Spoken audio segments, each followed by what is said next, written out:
Japan के एक छोटे से कस्बे में रहने वाले 10 वर्षीय ओकायो को जूडो सीखने का बहुत शौक था, पर बचपन में हुई एक दुर्घटना में बायां हाथ कट जाने के कारण उसके माता पिता उसे जूडो सीखने की आज्ञा नहीं देते थे।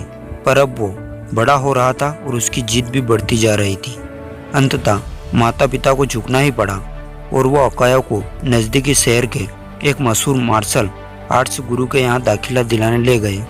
गुरु ने जब ओकायो को देखा तो उन्हें अचरज हुआ कि बिना बाएं हाथ का यहाँ लड़का भला जूडो कैसे सीखना चाहता है। उन्होंने पूछा, तुम्हारा तो बायां हाथ ही नहीं है, तो भला तुम और लड़कों का मुकाबला कैसे करोगे? ये बताना तो आपका काम है। ओकायो ने कहा, मैं तो बस इतना जानता हूँ कि मुझे सभी को हराना है और एक दिन खुद मास्टर बनना है। गुरु उसकी सीखने की दृढ़ इच्छा शक्ति से काफ़ी प्रभावित हुए और बोले, ठीक है, मैं तुम्हें सिखाऊंगा, लेकिन एक शर्त है, तुम मेरे हर एक निर्देश का पालन करोगे और उसमें दृढ़ विश्वास रखोगे। ओकायो ने सहमति में गुरु के समक्ष अपना सर झुका दिया। गुरु ने एक साथ लगभग 50 छात्रों को जोड़ा सिखाना शुरू किया। ओकायो भी अन्य लड़कों की तरह सीख रहा था, पर कुछ दिन बाद उसने ध्यान दिया कि गुरुजी अन्य लड़कों को अलग अलग दाव पेच सिखा रहे हैं, लेकिन वहाँ अभी भी उसी एक किक का अभ्यास कर रहा है जो उसने शुरू में सीखी थी। उससे रहा नहीं गया और उसने गुरु से पूछा, गुरुजी, आप अन्य लड़कों को नई नई चीज़ें सिखा रहे हैं, पर मैं अभी भी बस वही एक किक मारने का अभ्यास कर रहा हूँ। क्या मुझे और चीज़ें नहीं सीखनी चाहिए? गुरुजी बोले, तुम्हें बस इसी एक किक पर महारत हासिल करने की आवश्यकता है। और वो आगे बढ़ गए।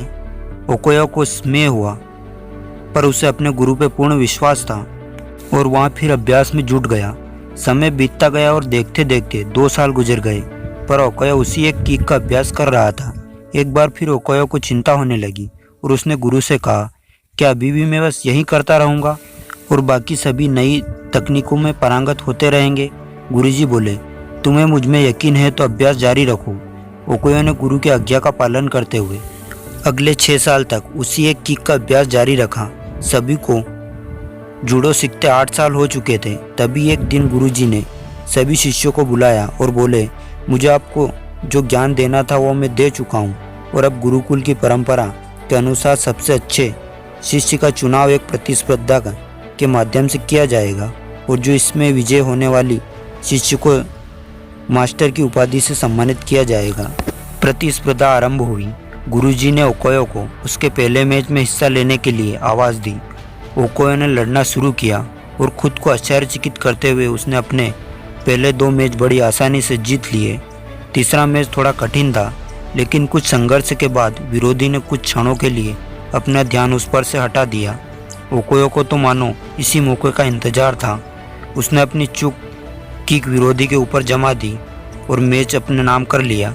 अभी भी अपनी सफलता से आश्चर्य में पड़ा ओकायो ने फाइनल में अपनी जगह बना ली।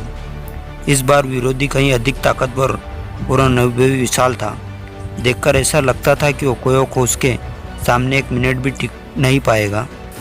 मैच शुरू हुआ। विरोधी ओकायो पर भारी पड़ रहा था। रेफरी ने मैच रोककर विरोधी को विजेता घोषित करने का प्रयास रखा, लेकिन तभी गुरुजी ने उसे रोकते हुए कहा, नहीं, मैच पूरा चलेगा। मैच फिर से शुरू हुआ। विरोधी आत्मविश्वास से भरा हुआ था और अब ओकायो को कम आंक रहा था और इसी दंभ में उसने एक भारी गलती कर दी। उसने अपना गार्ड छोड़ दिया। ओकायो ने इसका फायदा उठाते हुए 8 साल तक जिस किक की प्रैक्टिस की थी उसे पूरी ताकत और सटीकता के साथ विरोधी के ऊपर चढ़ दी और उसे जमीन पर धराकर दिया। उस किक में इतनी शक्ति थी कि विरोधी वही मूर्छित हो गया और ओकायो को विजेता घोषित कर दिया गया। मैच जीतने के बाद ओकायो ने गुरु से पूछा, मास्टर जी, भला मैंने यह प्रतियोगिता सिर्फ एक मूव सीख कर कैसे जीत ली? तुम 2 वजह से जीते, गुरुजी ने उत्तर दिया। पहला, तुमने जूडो की एक सबसे कठिन किक पर अपनी इतनी मास्टरी कर ली कि शायद ही इस दुनिया में कोई और यहाँ किक इतनी दक्षता से मार पाए। और दूसरा कि इस किक से बचने का एक ही उपाय है और वहाँ है विरोधी के बाएं हाथ को पकड़कर उसे जमीन पर गिराना। ओकायो समझ चुका था कि आज उसकी सबसे बड़ी कमजोरी ही उसकी सबसे बड़ी ताकत बन चुकी थी। मित्रों, ह्यूमन बीइंग होने का मतलब ही है इम्पैक्ट होना। इम्प्रेक्शन अपने आप में बुरी नहीं होती, बुरा होता है हमारा उससे डील करने का तरीका। अगर ओकायो चाहता तो अपने बाएं हाथ के ना होने का रोना रोकर एक अपाहिज की तरह जीवन बिता सकता था, लेकिन उसने इस वजह से कभी खुद को हीन नहीं महसूस होने दिया। उसमें अपने सपनों को साकार करने की दृढ़ इच्छा थी और यकीन जानिए, जिसके अंदर यह इच्छा होती है, भगवान उसकी मदद के लिए कोई ना कोई गुरु भेज देता है। ऐसा गुरु जो उसकी सबसे बड़ी कमजोरी को ही उसकी सबसे बड़ी ताकत बना के उसके सामने सपने साकार कर सकता है।